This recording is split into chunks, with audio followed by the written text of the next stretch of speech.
Hey, welcome into the arena. We finally got a warm day without it raining here in northern Oklahoma, so we can get out and work on a few things. I thought I'd show you with Ruby here. Ruby's almost 4 years old, and I'm going to say she has around 300 hours of training, and give or take 50 hours or so. I want to show you why I have not yet moved her into a shank bit. And I did a series of videos about a year ago on bits and how they work and when to use them.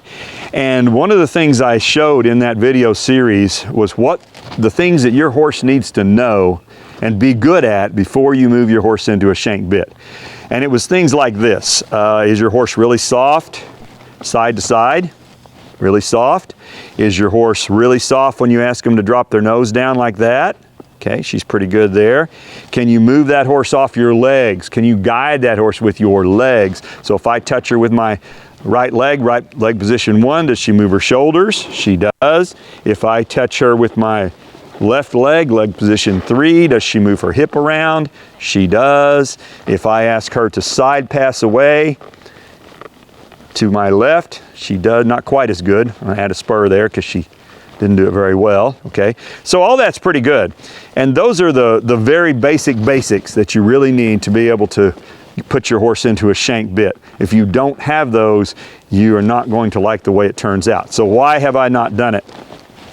The sport that I play around with is cowboy racing, and it's the American Horsemen's Challenge Association. And your horse, in order to do well, your horse needs to do reining horse moves. Flying lead changes, rollbacks, spins, and she doesn't do any of those well. Her rollbacks are probably better than spins, and which are better than the flying lead changes. In order to get those flying lead changes, here's what I need to be able to do. I need to be able to move her hip like this, and that's called a 2-track, and that's pretty good. But I also need to be able to have her nose bent into that arc, which isn't very good. There, she did it. She did it right there, but she's not quite getting it when she's moving forward, okay? So I need to be able to, that's called setting your horse up for a lead departure. I need to be able to set her up to pick up that left lead.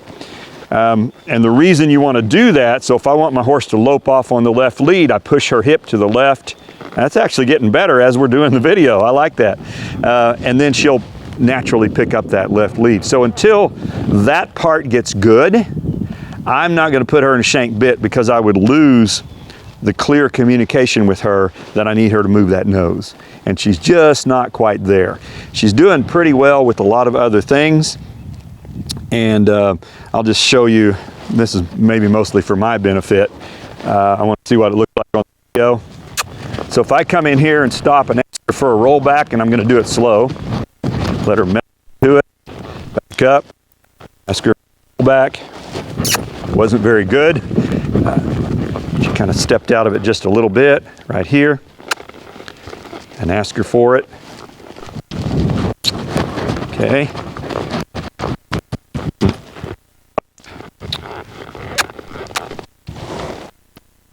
I added my leg there because she was getting really lazy about it. She kind of knows these. You want your horse to get to where this is just kind of automatic. Yeah, that was better. And on the lead changes, she can do a simple lead change, which is drop to trot. And she's getting 90% of the time or more, she picks up the correct lead. If I ask her for the left or the right, she picks it up correctly. So we're getting there. And it has rained so much in the last 2 or 3 months. I've only been able to work on this maybe average of once a week. So it has really hampered what I've been able to do. Let me just try the turnaround here and just see what we've got. And I want her to do this with a minimal amount of help from me. Just ask her to turn around. Okay, if she loses it, I'll touch her with my spur, but I want her to do it. Okay, that was pretty slow, but it was reasonably correct. So I'm gonna rub her and tell her that was okay. So again, some of that last part was just for my benefit. And this is kind of my final thing here. If you think your horse is ready for a shank bit, and I would also recommend, scroll down on the channel here and find that. I think it was bits. I think I had 3 or 4 parts, and it would have been the last part of it. If you think your horse is ready for a shank bit, then this is what my thoughts are. Ride him another 30 days and keep training him.